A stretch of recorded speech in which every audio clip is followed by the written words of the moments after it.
सत्यभामा कृष्ण की दूसरी पत्नी थी। वो एक बहुत ही घमंडी स्त्री थी। उसका ये मानना था कि वो सबसे सुंदर और सबसे अमीर स्त्री थी क्योंकि उसके पिता एक बहुत ही धनवान व्यक्ति थे।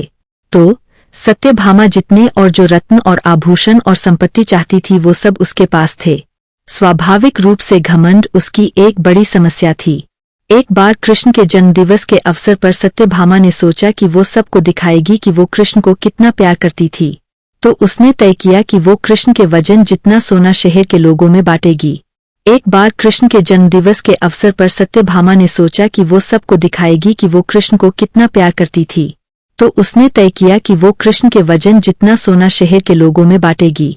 इसे तुलाभार कहते हैं। ये मंदिरों में होता है। लोग एक बड़ी तराजू में अपने वजन के बराबर का मक्खन, घी या चावल या कुछ और रख कर वो चीज लोगों में बांटते हैं। चावल, नमक, दाल या सोना या वो कुछ भी आप दे सकते हैं जो देना चाहें।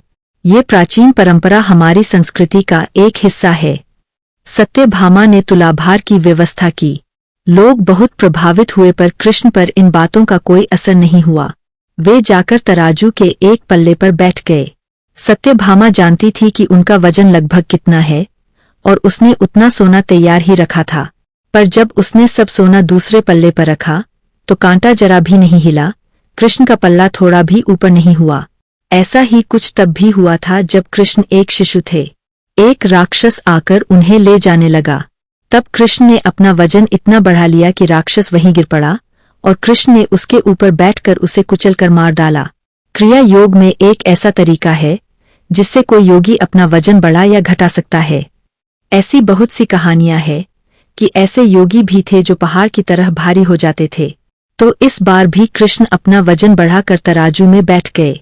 सत्यभामा ने उतना सोना दूसरे पल्ले पर रख दिया था जितना उसके हिसाब से कृष्ण के वजन के बराबर था, पर कुछ हुआ ही नहीं। तब तक शहर के सभी लोग ये घटना देखने के लिए आ गए थे। तब उसने अपने नौकरों से वो सभी गहने मंगवाए जो उसके पास थे। एक के बाद एक वो गहने डालती जा रही थी और सोच रही थी कि काम हो जाएगा, पर कुछ नहीं हुआ। तब उसने वो सब कुछ भी रख दिया जो उसके पास था, पर पल्ला जरा भी नहीं हिला। वो रोने लगी क्योंकि ये सब उसके लिए बहुत शर्मजनक था।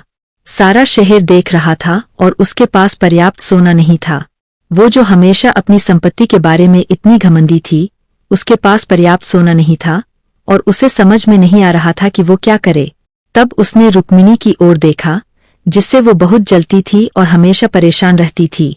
उसने रुक्मिणी से पूछा, अब मैं क्या करूं क्योंकि ये बात सिर्फ मेरे लिए ही नहीं पर तुम्हारे और हम सब के लिए भी बहुत शर्मजनक है। मैं क्या करूं? तब रुक्मिणी बाहर गई और तुलसी के पौधे के 3 पत्ते उठा लाई।